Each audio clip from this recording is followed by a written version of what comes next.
todos. Meus irmãos, abra as vossas Bíblias comigo no livro de Eclesiastes, no capítulo 2, a partir do versículo 1. Eclesiastes, capítulo 2. Deus já tem se feito presente neste lugar. Deus já tem nos abençoado poderosamente. Os céus têm se aberto sobre esta casa a cada dia. Eu sou grato a isso. Nós oramos para que Deus possa cada dia se fazer presente neste ambiente. Eclesiastes capítulo 2. Eclesiastes capítulo 2, versículo 1 até o versículo 11. Glória a Deus. Caso você não encontrar na sua Bíblia, pode olhar aqui no telão, em nome de Jesus. Preste atenção. Diz o seguinte: disse eu no meu coração, ora, vem, e eu te provarei com alegria, portanto, goza o prazer. Mas eis que isso também era verdade. Ao riso disse, está doido, e da alegria, de que serve essa? Busquei no meu coração como estimular com vinho a minha carne, regendo porém o meu coração com sabedoria, entregar-me à loucura, até ver o que seria melhor que os filhos dos homens fizessem debaixo do céu, durante o número dos dias da sua vida. Fiz para mim obras magníficas, construí para mim casas, plantei para mim vinhas, fiz para mim hortas, jardins, plantei neles árvores de toda espécie de fruta. Fiz para mim tanques de água, para regar com os bosques, em que reverdeci as águas. Adquiri servos e servas, tive servos nascendo em casa, tive grandes possessões de gados e ovelhas, mais do que todos que houve antes de mim em Jerusalém. Amontoei também para mim prata, ouro, joia de reis e das províncias, provi-me de cantores e cantoras, e da delícia dos filhos dos homens, de instrumentos de música e de toda espécie. Fui engrandecido, aumentei mais do que todos que houve antes de mim em Jerusalém. Perseverou também comigo a minha sabedoria, e tudo quanto desejaram os meus olhos, eu não neguei, e nem retive o meu coração de alegria alguma, mas o meu coração celebrou por todo o trabalho, e essa foi a minha porção de todo o meu trabalho. Verso 11. E olhei eu para todas as obras que fizeram as minhas mãos, como também para o trabalho que eu, trabalhando, tinha feito, e vi que tudo era vaidade e aflição de espírito, e que proveito nenhum havia debaixo do sol. Amém? Feche os teus olhos mais uma vez, em nome de Jesus. Eu peço toda a atenção da igreja, desde aqui até lá, para que todos possam ouvir nesta noite. Senhor, em nome de Jesus, o teu filho amado, mais uma vez eu me coloco na disposição do Senhor. Aqui está a tua igreja, aqui está o teu povo. Fala conosco, Espírito de Deus. Traz luz da tua palavra ao nosso espírito, Senhor. Que possamos ser renovados nesta noite, que possamos aprender mais da tua palavra nesta noite, Pai. Eu repreendo neste momento tudo aquilo que queira tirar nossa atenção, tudo aquilo que queira nos distrair, Papai.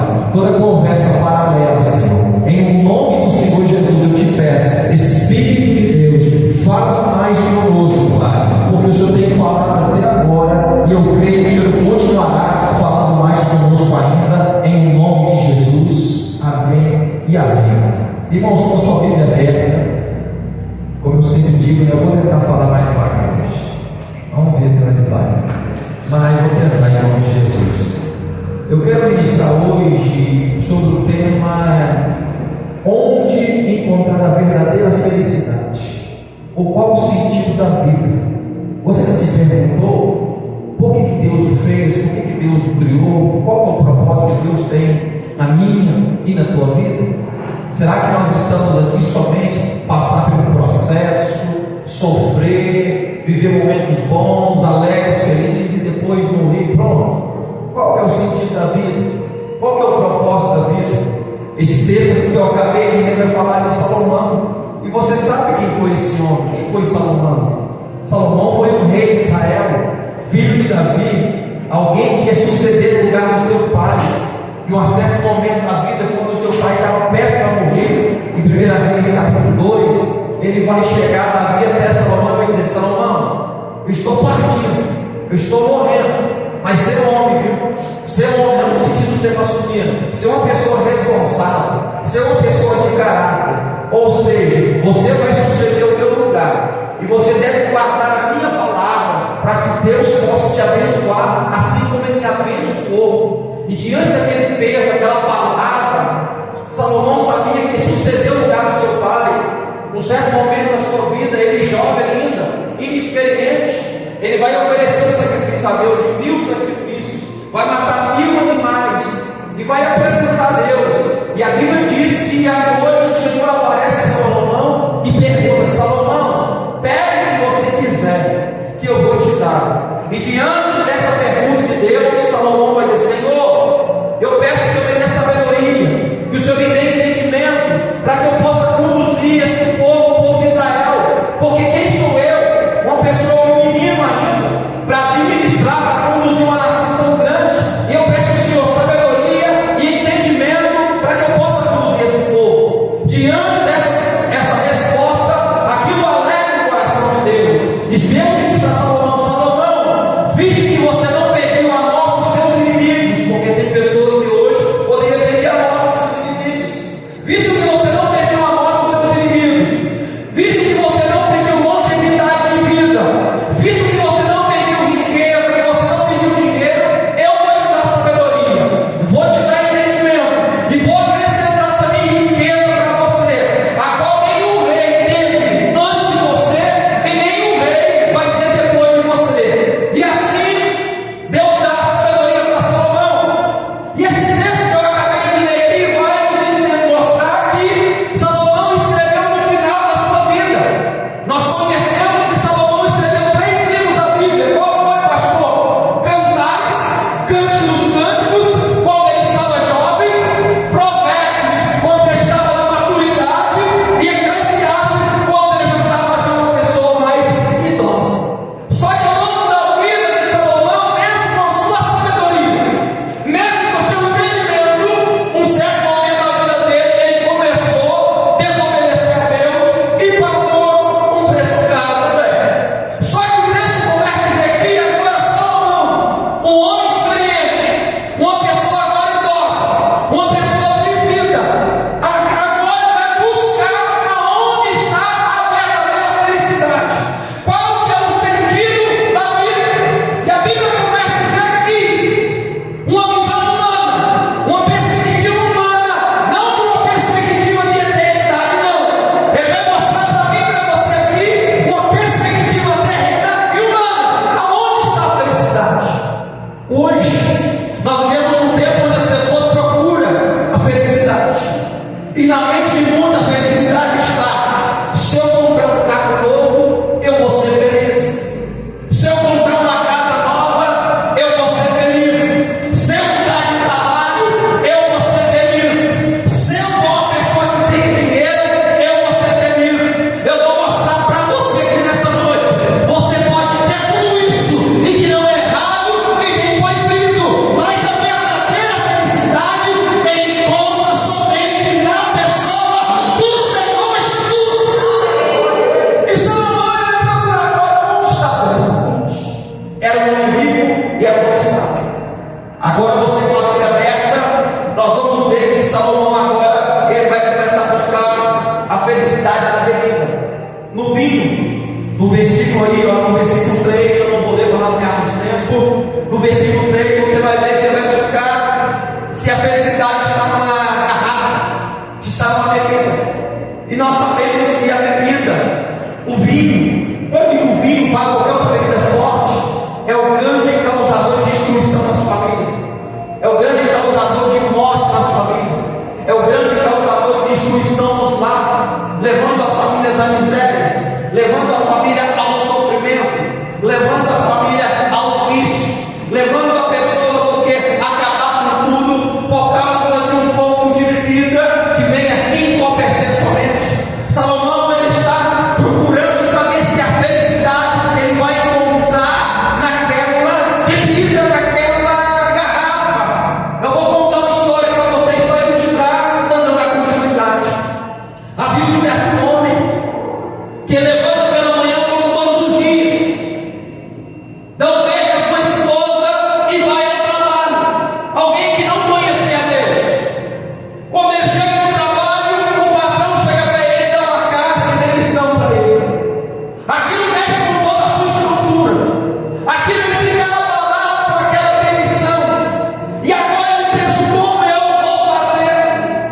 A felicidade não está no fundo de uma garrafa.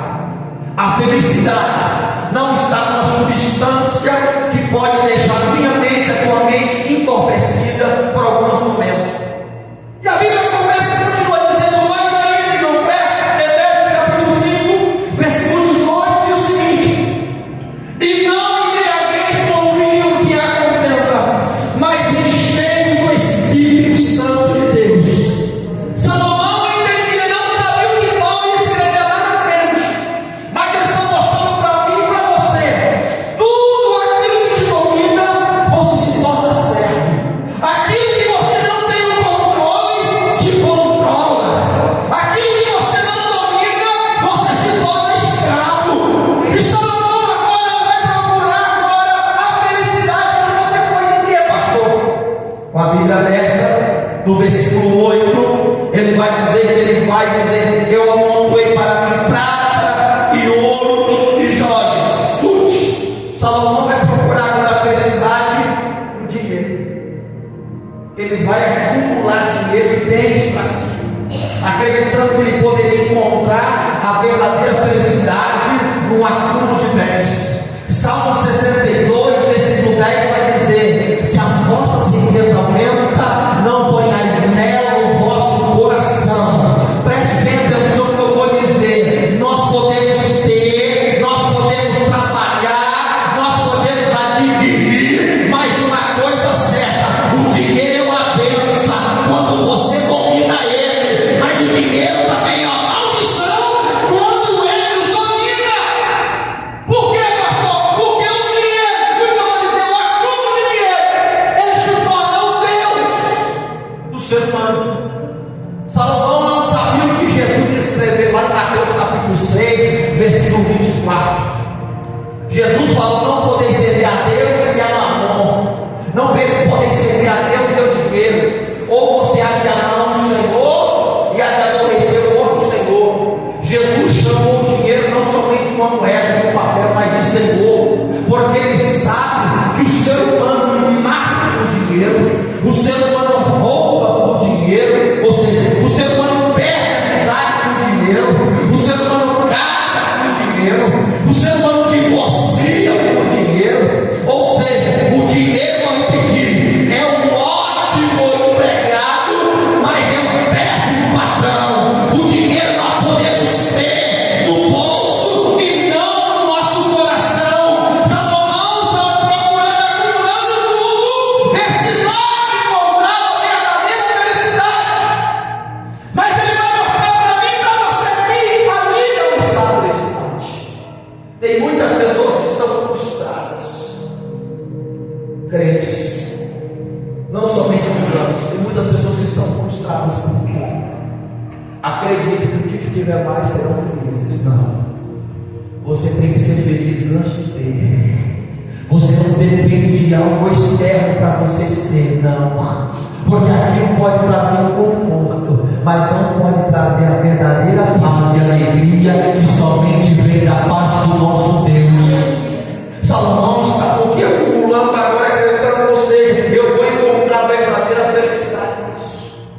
Paz com você, que há muitas pessoas que vendem sua própria alma para adquirir dinheiro e para adquirir fama. Eu já contei, vou repetir novamente: no Japão é uma ilha. Lá tem um livro que ensina passo a passo como o ser humano tirar sua própria vida. Ilha do Japão é um lugar muito rico, é um país tecnológico, é um país avançado e é um lugar que tem mais índice de suicídio que qualquer outro país. A pergunta é: se é um país tão avançado, se é um país tão tecnológico, se é um país de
ou você aborrece o outro. Não tem como. A pessoa, quanto mais possui, mais tem colocando a tua confiança em perspectiva terrena naquilo, ela vai ficando frustrada. O próprio Salomão falou: aquele que dá uma renda nunca se farta dele. Se você coloca a tua confiança naquilo que vem na tua mão, você nunca vai se fartar, você vai querer mais. Se você ganha 1 milhão não é suficiente, você quer 2 milhões. Por que nosso país, Brasil, é uma roubalheira, é uma corrupção?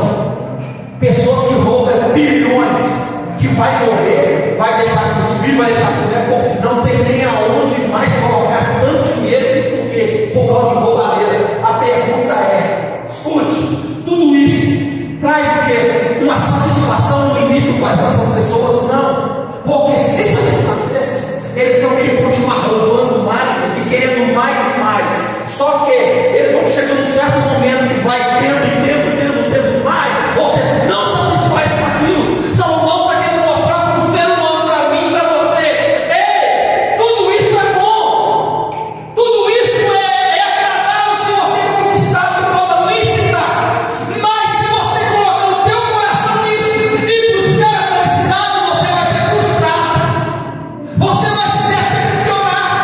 Se você acreditar que a sua vida vai ser mais feliz o dia que você tiver mais dinheiro, eu sinto muito dizer, você vai se frustrar. Porque pode trazer um conforto para mim e para você, mas você não pode colocar a tua confiança naquilo.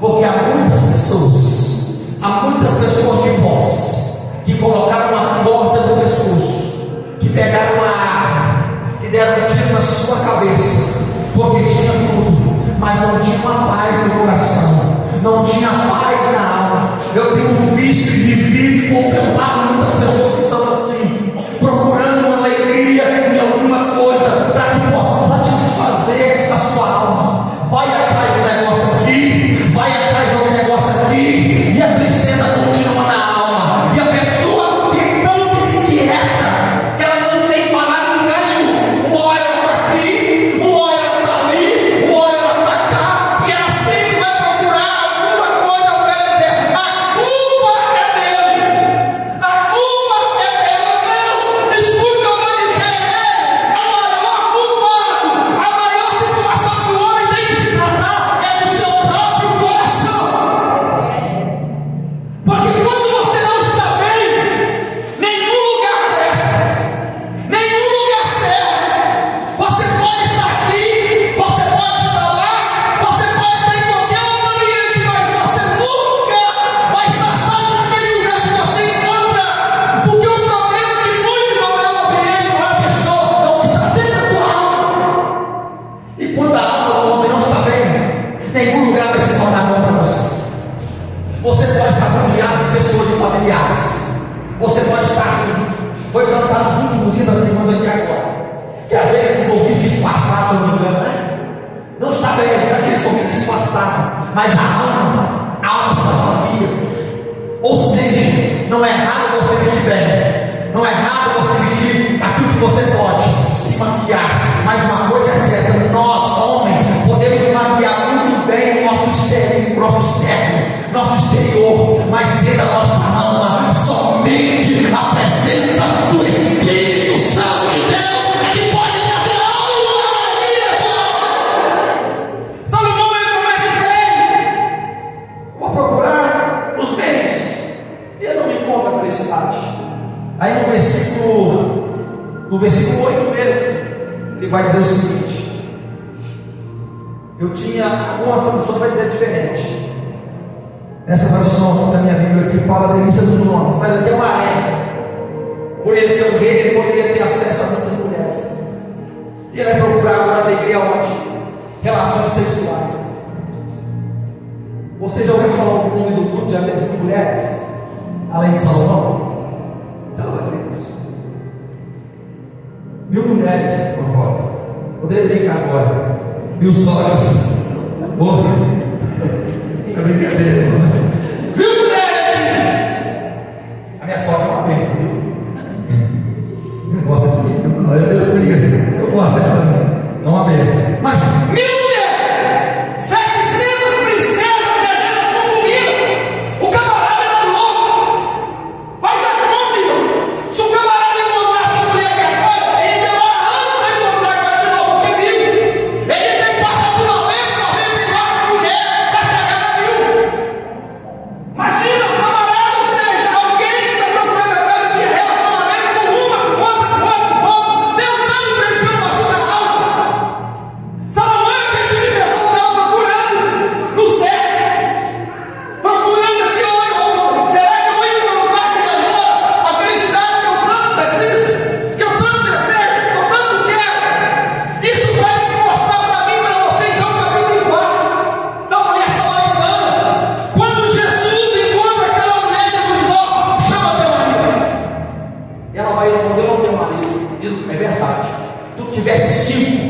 você está agora não é teu marido. Ou seja, você teve 5 maridos. O que você está relacionado agora não é o teu marido. Mostra para mim e para você, porque aquela mulher está procurando satisfazer um vazio na alma com relações com seres humanos. O homem pode ser uma bênção, a mulher é uma bênção, o marido pode ser uma bênção, a esposa é uma bênção, mas tudo isso, o vazio do coração do homem, nem homem e nem mulher pode preencher. O vazio do coração do homem, serve nenhum pode preencher. Pode estar com hoje, pode estar com amanhã, pode estar com ano depois, mas uma coisa é certa: Deus fez o homem para coração de mulher, e Deus fez a mulher para coração de homem. Que isso, pastor? Mas também, pastor, teve homem que tem várias mulheres. Sim, mas nunca foi a vontade de Deus, foi permissão de Deus. Quando Deus criou Adão, disse: Adão, fez ele dormir, tirou a costura da mulher e fez ela. Não fez Evas, e nem fez Adonis, não. Fez Adão e Eva. Por isso que o Senhor falou: deixará o homem pai e mãe, e une-se a sua esposa, não é sua esposa, e nem seu esposo, não. Deus falou para Adão: o homem deixa pai e mãe e vai unir a sua esposa, singular, não é plural, não é mais de uma, é uma pessoa. Salomão teve 1000 mulheres, contrariando a vontade de Deus, porque a mulher que ele envolveu foi mulher que desviaram ele do caminho do Senhor, a ponto de levar Salomão a adorar os deuses que ela servia. Salomão está mostrando para mim e para você que tudo isso, nada disso pode trazer felicidade para o seu mundo. Nada disso. Por quê, pastor? No versículo 11, o texto vai dizer, se você está com a Bíblia aberta, no capítulo 2, ele diz que tudo que ele desejou, ele fez, e não negou nada. Tudo aquilo que ele queria fazer, humanamente ele tinha condições de fazer. Ele tinha dinheiro, ele plantou jardins, ele fez bosque, tinha cantores, tinha areia, tinha ouro, tinha prata, tinha tudo aquilo que ele queria. Tudo isso, ele olhou e disse: tudo que os meus olhos desejou, eu não neguei. Sabe o que ele conclui? Tudo isso é como correr atrás do vento, é como bolha de sabão, é como vapor, é como neblina. Quem consegue correr atrás do vento e pegar o vento? Nós não vemos o vento, nós sentimos o vento. E ele diz: tudo isso, provei o vinho, a bebida, acumulei dinheiro, tive muitas mulheres, mas eu estou chegando a uma conclusão: que tudo isso não volta, é vaidade. Tudo isso não tem sentido, não tem significado nenhum. Tudo isso, sabe por quê? Depois de entender depois, Eclesiastes 3:11, que Deus colocou a eternidade no coração do homem. O que é isso, pastor? É anseio pelas coisas do alto. Você pode ter dinheiro, você pode ter tudo o que você quiser, mas o vazio do coração do homem, nem dinheiro, nem carro, nem mulher, nem homem, nem bens, nem nada da terra pode preencher o lugar que somente Deus pode preencher, porque o vazio do coração do homem, só Ele pode preencher, e ninguém e nada mais. Por quê? Porque Deus fez de mim e você um adorador, anseio pelas coisas celestiais. Por isso que o homem que não conhece a Deus, ele adora rato, ele adora vaca, ele adora lua, ele adora sol, ele adora objeto. E eu e você fomos criados não para adorar objeto, não.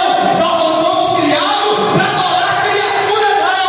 Nós não fomos criados para adorar anjo, não. Nós não fomos criados para adorar imagem, não. Nós fomos criados para adorar o Rei dos Reis e ao Senhor dos Senhores, principalmente Ele.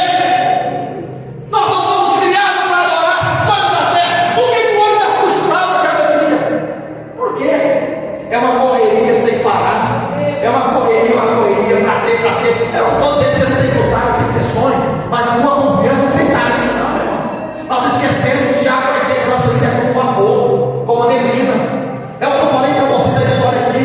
O camarada levantou pela manhã, acreditando que a sua vida seria como qualquer outro dia, mas Satanás até armado nasce para ele. Assim acontece com a gente, levanta pela manhã. Por isso a necessidade de orar, porque Deus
Pastor, e aí então, aonde está a verdadeira felicidade, pastor?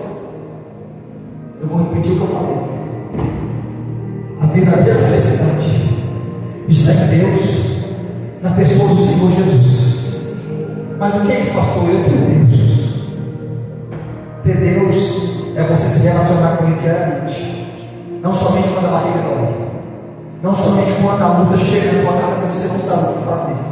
Isso aí, irmãos, infelizmente, muita gente que faz isso. A barriga doeu, aí eu busco a Deus. Não. Conhecer Deus é independente da situação que você possa estar vivendo. Pastor, eu estou muito bem na minha vida, mas eu não paro de buscar Deus. Pastor, estou vivendo um momento difícil, eu também não paro de buscar Deus. Pastor, eu estou vivendo um momento de prosperidade, eu estou adorando a Deus. Pastor, eu estou vivendo um momento de dificuldade, escassez, mas eu continuo adorando a Deus. Os caras Deus alguém que se relaciona com Deus a cada dia, não que alguém empurrar, não, você tem que orar para falar com Deus, não. Eu sei o que eu tenho que fazer, então ninguém precisa me falar para eu fazer aquilo que eu sei.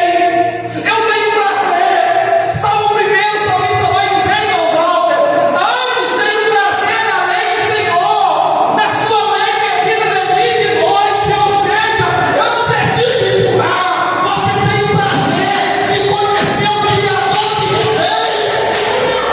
Não é alguém empurrado, não, tem que ser forçado. Se não empurrar, não vai. Eu sei que tem gente que só vai se empurrar. Tem gente que só ora se falar para orar. Não, meu irmão, conhecer a Deus é você ter vontade, é ter prazer. Senhor, eu quero te conhecer mais. Deus é como a fonte inesgotável. Quanto mais você procura, mais Ele se revela a você. Você nunca vai poder dizer eu conheço a Deus, não. Oséias 6,3 vai dizer: conheçamos e prossigamos em conhecer o Senhor. Eu conheço hoje, amanhã Deus tem mais. Eu conheço amanhã e depois da manhã Deus tem mais. Conhecer a Deus é você relacionar. Alguém diz: eu amo a Deus. A pergunta é: Jesus falou, quem me ama, guarda os meus mandamentos. Quem me ama, guarda a minha palavra, obedece a minha palavra. Como que eu posso dizer, irmão Paulo, que eu amo o Senhor? Bom sentido. E se eu não, se fosse o meu pai, eu disse que eu amo o Senhor, mas o Senhor fala para mim: não faz isso. Eu vou e faço o contrário. Eu disse que eu amo o Senhor, e o Senhor fala: ó, não anda por esse caminho, e eu ando totalmente ao contrário. Eu te desrespeito, eu não te honro. Que amor é esse? Amor não se demonstra só pelo que fala, amor se demonstra por aquilo que faz. Porque nós não somos somente aquilo que falamos, mas sim aquilo que fazemos. O amor é você dizer: não é que você não erra, mas você, quando você erra, você reconhece: eu errei, me perdoa, isso pesou no meu coração. Amar a Deus é você desviar do caminho errado, é você saber: eu não posso ir para aquele caminho, porque eu vou desagradar o coração do meu pai. Eu não vivi essa vida, porque eu vou desagradar o coração do meu pai. Provérbios 16 vai dizer: pelo temor a Deus o homem se desvia do mal. Ou seja, quando você ama a Deus, você não tem prazer naquilo que é errado. Quando nós amamos a Deus, você não tem prazer em fazer aquilo que Deus nos agrada. Não, pastor, mas eu amo, mas estou errando hoje. Eu amo, mas continuo errando amanhã. Eu amo, mas eu continuo errando depois. Era o mesmo amor que Israel tinha por Deus. Deus libertava eles do cativo, e daqui a pouco ele se prostrava diante dos ídolos para adorar. E a Bíblia chama isso de adultério, é trair Deus, para que pudesse adorar as imagens dos ídolos. Chegou um certo momento que ele disse: basta, vocês me amam tanto que nunca obedecem a minha palavra, então vai morrer tudo aqui no deserto. Vocês dizem que me amam, vocês dizem que eu sou Deus, mas eu tiro vocês do aperto, vocês viram as costas para mim. Eu tiro vocês da iniquidade, vocês já não querem saber mais de mim. Por quê? E Salomão continua dizendo mais ainda, irmão. Salomão não, agora o próprio Paulo vai dizer: por que nós fomos criados? Para quê? Atos 17, versículo 27. Nós fomos criados para buscar Deus. Pode abrir se você quiser, em Atos 17 a 27. Se o Fabrício conseguir colocar aí. Fomos criados para buscar Deus. Nós não fomos criados para viver ser isolado e sozinho, não. Provérbios capítulo 18, versículo 1 vai dizer o seguinte: aquele que se isola e surge contra a verdadeira sabedoria e busca os seus próprios interesses. Atos 17 e 27. Olha o que diz: para que buscasses ao Senhor, e se porventura tateando o pudéssemos achar, ainda que não está longe de cada um de nós. Ou seja, Deus fez em você para que pudesse buscar a sua presença, porque a verdadeira satisfação e a verdadeira alegria que o ser humano procura nunca vai vir plenamente desta terra, sempre vai vir do alto, dos céus e de Deus. E ele continua dizendo mais ainda, irmãos, no versículo Eclesiastes capítulo 12, versículo 13, do Fabrício, por favor, colocar aí para mim. Eclesiastes capítulo 12, versículo 13. Olha o que o texto diz. Eclesiastes 12, 13. Depois de tudo que ele viveu, toda a experiência que ele teve, que ele passou, e os versículos finais de Eclesiastes 12, que é o último capítulo, ele vai dizer o seguinte: de tudo o que se tem ouvido, tudo que vocês ouviram, o fim é. Eu quero que você leia comigo agora, igreja, se você conseguir enxergar bem para mim. Eu vou contar até 3, e você vai começar do início ali, vai estar lá viva, e depois vai continuar até o final. Toda a igreja, se você estiver enxergando. 1, 2, 3. Deus!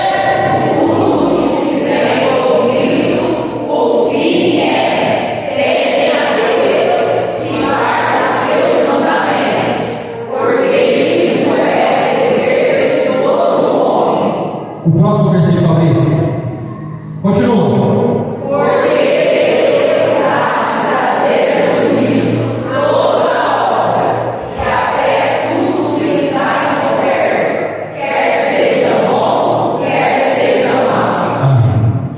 Ou seja, dizerei de tudo que vocês têm ouvido, o final é: teme a Deus, guarda a sua palavra, porque é perfeito todo ser humano, porque tudo aquilo que está encoberto há de ser revelado. O ser humano tem buscado felicidade, o sentido da vida aonde não está. Eu tenho visto, irmão, eu tenho contemplado, observado pessoas.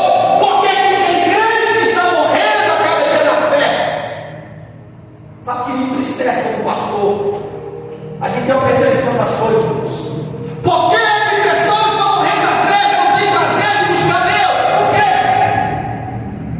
João 15, grava aí, João capítulo 15. Jesus falou: a vara que não tiver ligado na videira, ela morre. Quem é a videira aqui? É Jesus. Quem é a vara ou os ramos aqui? Quando eu e você não alimenta de Cristo a sua palavra, nós vamos morrendo pouco a pouco. Ou seja, para que o ramo possa subtrair a vitamina da videira que é Jesus, ela precisa estar o quê? Ligado. Pastor, e como eu fico ligado a Jesus? Buscando Ele continuamente, orando a Ele, adorando a Ele. Por que tem muitas pessoas que estão parando, animando a fé? Por quê? Porque já não faz mais, está morrendo, está perdendo a vontade. Ou seja, pastor, a minha vida é muito corrida, eu não tenho tempo, pastor, para parar o tempo do meu dia para falar com Deus. Pastor, eu não tenho tempo do meu dia para tirar um pouquinho, para ler a palavra. É por isso que está morrendo. É por isso que está morrendo. Eu vou dizer novamente: quem não tem tempo para Deus vive perdendo o seu tempo. Quem está morrendo, não tem prazer em vir à igreja para muitos, infelizmente eu penso. Mais um minuto. Vou lá, né? Escute, com todo respeito, aqui não é uma missa. Vou lá para tocar. Não. Aqui não é a fábrica ou qualquer outro estabelecimento. Eu vou lá para picar cartão. Não. Aqui é casa de adoração. É lugar que Deus escolheu. É lugar que Deus separou. É lugar que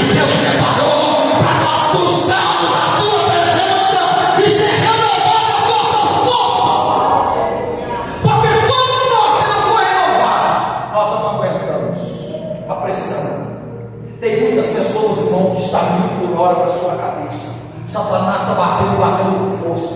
Pensamentos que não provêm de Deus. Fica te empurrando, te apertando. E aí, como que nós vamos nos manter de pé? Enfrentar essa situação se nós não tivermos revestidos? Como nós vamos vencer isso se nós não tivermos tempo para buscar aquele que nos dá força? Como? Nós vamos morrer, vamos perder a vontade de estar. Hoje, infelizmente, irmãos. Infelizmente, muitos andam de acordo com os sistemas. Muitos líderes espirituais andam de acordo com os sistemas. Igrejas, como pastor, a gente não quer ver todas essas cadeiras preenchidas, como foi dito aqui. Ninguém compra cadeira para ficar igual vazio. Mas uma coisa é certa, a pergunta é por quê? Por que hoje o entretenimento, a falta de tempo para buscar Deus é tão grande? Porque Satanás é sábio. Se ele deixa você esgotado, cansado, você não tem força para buscar Deus. Você trabalhou o dia todo, levantou pela manhã naquela correria, não teve o seu tempo com Deus. Trabalhou o dia todo, no sol, não sei aonde, está cansado. Chega na tarde, à noite, você não tem força para buscar Deus. Seu corpo está cansado. Se o corpo está cansado, o que acontece? Quando está cansado demais, não busca Deus, vai enfraquecendo. Eu fiz uma pergunta para alguém esses dias. O seguinte: tirando o dia que o ser humano, o servo de Deus tira para jejuar, se não tivesse jejum, quantos dias por semana eu e você deve se alimentar, irmãos? Quantos dias, por favor? Quantos dias na semana? 7 dias. A pergunta é: quem não tem hábito? Quem tem hábito é um dia normal. Quem não tem hábito, fica aí 1 dia, 2 dias sem comer. Vai ficar louco, vai ficar estressado, vai descontar em mim. Por que é estressado? Precisa comer. Não, mas eu tenho que comer, A pergunta é: tu está alimentando a tua carne e precisa ter, senão você desfalece. Mas por que não alimenta o espírito? Se eu e você somos 3 em um, espírito, alma e corpo, antes de você ter esse corpo, Deus havia criado você como espírito e colocou dentro de um corpo para você sobreviver. Porque o espírito só sobrevive nessa terra dentro de um corpo. Quando o corpo morre, irmão, ele já sai do mundo natural, vai para o mundo espiritual. Mas por que então? Por que não eu consigo alimentar tanto a minha matéria, a minha carne? Que quando eu falar do espiritual, meu irmão, eu estou tão desligado. Eu não tenho a percepção. Porque eu abaixo o meu espírito alimentando a minha carne. Por isso que Paulo vai dizer: aquele que anda nas coisas da carne, inclina para as coisas da carne. Aquele que anda no espírito, inclina para as coisas do espírito. Então, quando nós não alimentamos o nosso espírito, a tendência, irmãos, é perder o prazer. E Satanás, o que eu vou dizer? Satanás é um ser estratégico. Ele não faz você enfraquecer na fé de um dia para o outro. É de pouco a pouco.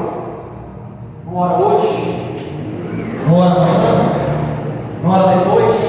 Daqui a pouco, dentro da igreja, tem um instante de Deus, que tudo aquilo que nós ouvimos no altar, a gente não consegue captar nada.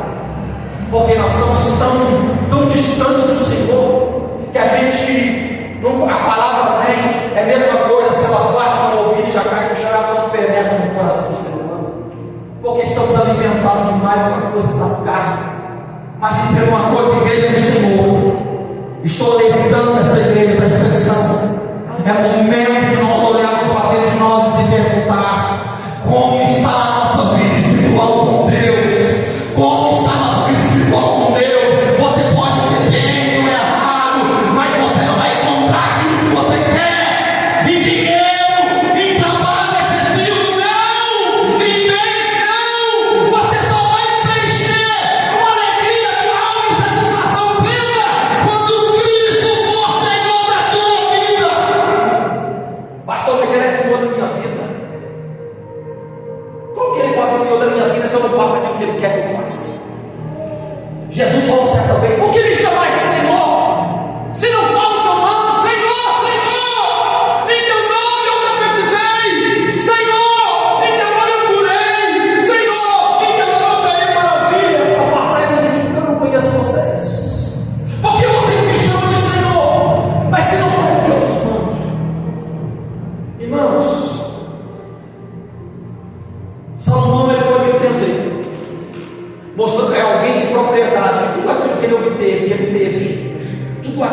disse no final, nas minhas palavras, é como um bolho de Satã.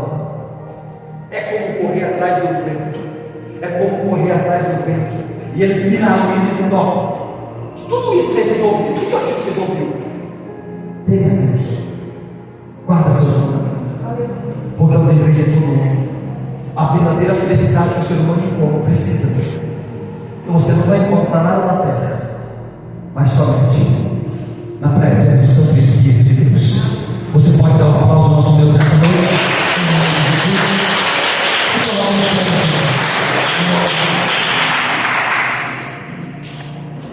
Bendito é o nome do Senhor. Que o Espírito de Deus possa ter falado no teu coração.